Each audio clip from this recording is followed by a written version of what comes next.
I want to record this video just for record keeping purposes, really, that I have finally discovered my authentic self after 46 years of life almost. I'll be 46 in just a few weeks here. And I only, just for the first time in those 46 years, admitted out loud to another living person in the world that I have always wanted to be a singer and have always secretly practiced it in different ways without necessarily realizing that's what I was doing. And I've always had such a deep and profound connection to music. And I was afraid of what other people would think, even my own family, and that they might make fun of me or put me down or tell me I sound terrible. And I was terrified of telling them that up until this last week. And I've discovered finally the secret, at least to my life, of letting go. And I have to say, Mel Robbins was, her message was the final piece of the puzzle for me, where I finally connected the dots on what it means to stop caring about what other people think. Let them is the phrase, and you can look it up for yourself because Mel Mel on the Simon Sinek podcast is where I saw it. I adore Simon Sinek's thinking and philosophies, and so I watched Mel Robbins on Simon Sinek's podcast talking about let them, and that just I feel like that triggered my what some might call awakening. And the awakening is just not caring what other people think and accepting the outcomes, whatever they are, and just rolling with whatever comes my way in the moment, and really not giving a shit, like, okay, it might turn out good, it might turn out bad. I'll do what I can do within my control, and everything else is up to everybody else at that point. It's not up to me from there, as long as I've done what I can do and what I'm good at and all of that to fix it. If it still gets fucked in the end, well, then I guess it was meant to be fucked because I did what I could in my power. So I feel like I finally let go of that caring and just want to be my most authentic self every day of the rest of my life. And what's her name? Martha Beck. Her episode on the Huberman podcast was also part of this, awakening I feel like I'm going through. And I have just changed how I view relationships, and I've changed how I think about myself and other people, and gotten rid of black and white thinking and negative self-talk and all of the things that I think are part of a successful healing journey, of which that has been a lengthy process with tens of thousands of hours of work that were put into it. And I'm just at a point now where I want to do what I want to do and put the right kind of goodness out in the world and really help people start coming together and building bridges between people and not building walls, and finding out what we have in common with each other rather than looking and putting a big spotlight on our differences. I am tired of living life that way, and I'm in my 11 and a half year of trying to get divorced because it's contentious, and of course, with any fight, there's blame to assign on both sides. And I realized I could change my side and just show up in better ways and with more kindness and respect and understanding, even if I don't agree with that person. And, it's completely turned that whole situation around. And I am running this experiment of just giving myself over to this different way of thinking, and the Mel Robbins, let go. And she says in that episode, by the way, with Simon Sinek, that she knows that will be her legacy. And I believe her, because it's completely unlocked my thinking to just let go of what other people think and do the things that feel good for me, that bring me fulfillment, that make me feel like I'm operating with purpose and that I'm going to have a positive impact in the world. And I think every person alive in their struggle to, have some kind of a legacy would benefit from the knowledge of, if you put lots of kindness and goodness and compassion and love and empathy and support into the world, it will come back to you and your life will just continually get better. It's like relationships that I have had that I've been estranged from for years and years are starting to heal, and big divides. I'm not going to breach anybody's privacy or anything like that, but we are talking chasms between us, and suddenly now they're not there, and it's almost overnight. It's that transformational. And I find this whole, like, all the thinking I'm describing to you, combining the great teachings of these wonderful people that I just respect and admire so much, it's making my life exponentially better, to the point I don't care who the president of the United States is right now. I don't care, all of the strife and everything like that. If I can't do anything about that strife, then it's not my problem to take on, and it's not my problem to internalize any of that. I can control what I can control, and I can control the message I put out into the world, which is why I'm sharing this with all of you, not worrying about camera angles or how fat my chin looks or whatever. I am just talking authentically me and telling you all that 46 years of life, for anyone who's younger, who's wondering, what should how should I point my life so that I can have a really fulfilling, happy, joyous life?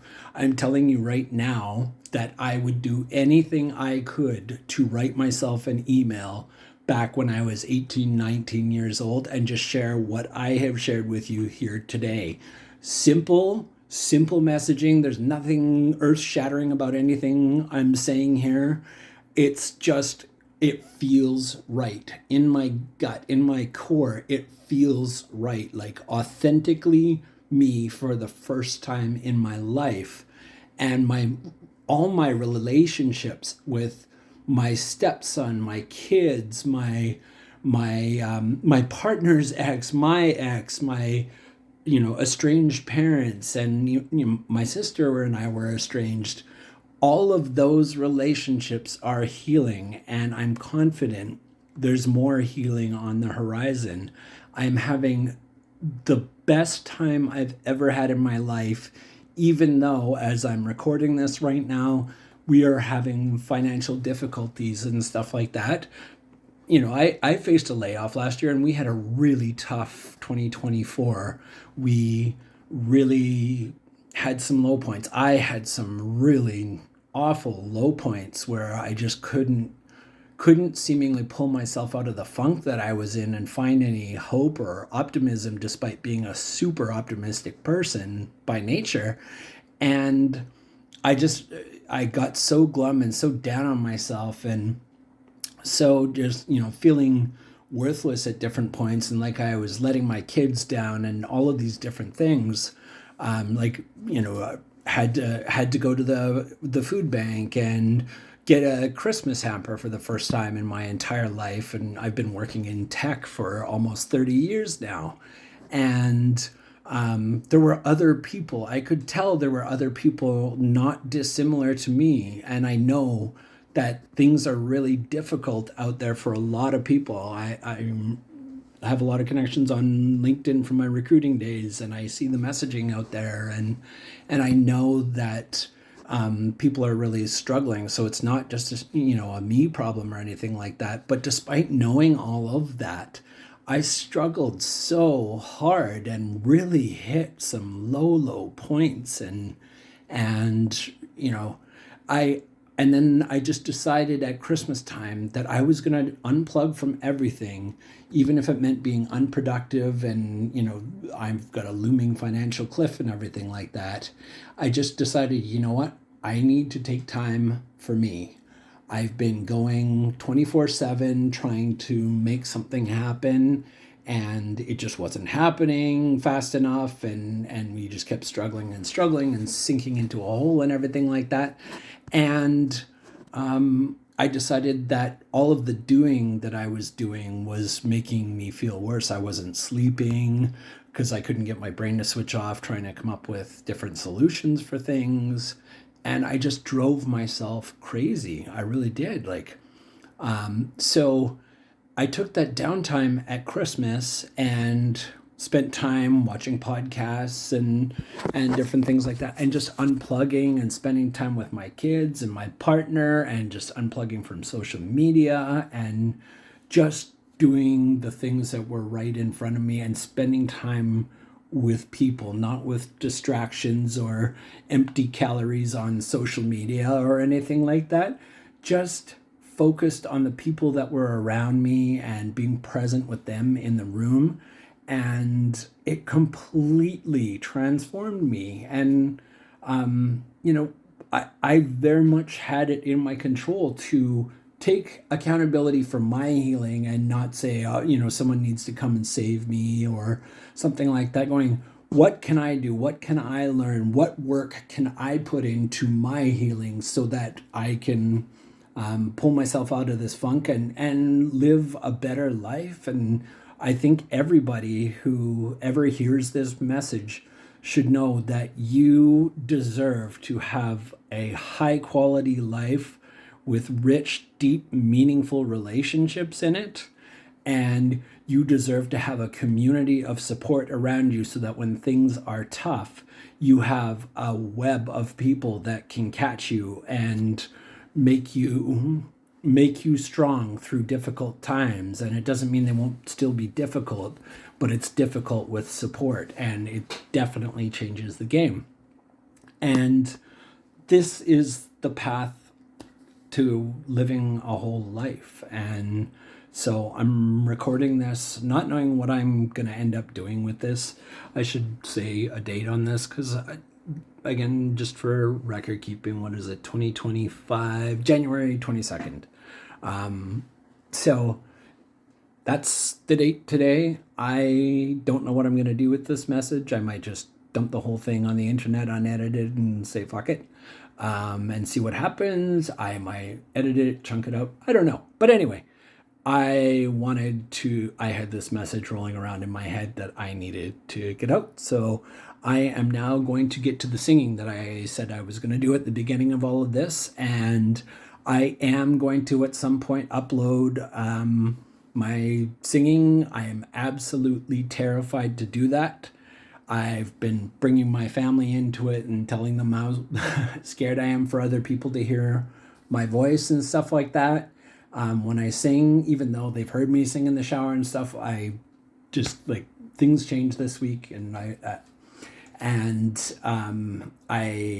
been putting my singing out there more, like I was saying, and I'm petrified of even my kids hearing it right now, or my partner. I'm slowly letting that happen, but it has to feel right for me. I know that, and I know how hypocritical it might sound that I said, Mel Robbins and Let Them and all of that sort of stuff. And trust me, I'm replaying let them every time I'm letting my voice out. But there's also, things from insecurities from my childhood that are still floating around and stuff like that. So those things are definitely still there, and I'm fighting through them. And I'm not. I know I'm going to keep moving in the direction of letting my voice out and letting people hear my voice and things like that. And I want to share, more messages of kindness and put good things out into the world that bring people together and start healing some of what's broken out there. Because I think we all agree we all need some help.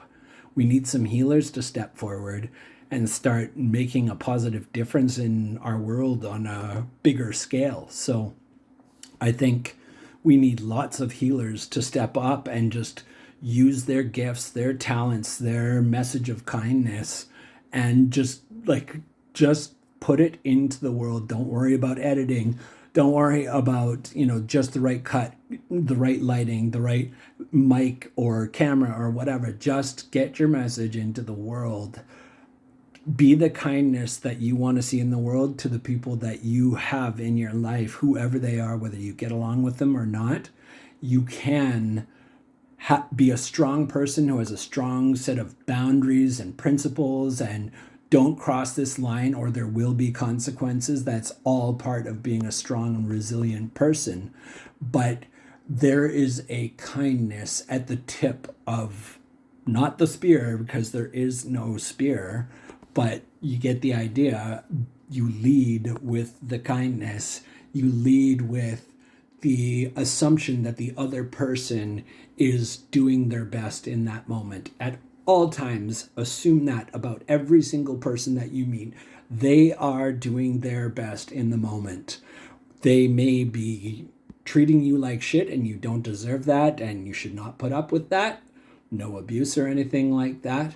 But even that person is doing the best they can with what they have, with what level of healing that they've had in their life, with what level of education they've had in their life, with what their family life and their other influences have been, with what content they consume online. These are all things, our genetics.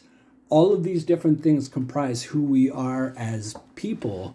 And we all have a unique perspective, and there's no one out there that can say, my way is the only right way out there, because there's 8 billion people on this planet that are all genetically unique. And I love Robert Greene's, speech about that, about how every single person is a unique combination of DNA that has never existed in the history of the universe before. And I love that so much. It puts each of our individual uniqueness into such a cool perspective that we can then say, well, no, we have a hard time relating with each other, and we're divided on all these things. We're like 8 billion super roll of the dice, roulette wheel, unique people in the universe. So of course we're going to bump into each other and all of that kind of stuff. But that doesn't mean we can't figure out ways of learning to communicate with each other with respect and understanding and still have strong boundaries and all of that. I know I've just been rambling, but I've had this message in me for a while, and it was just time to get it out. I am now really, really going to go do that singing thing. Talk soon.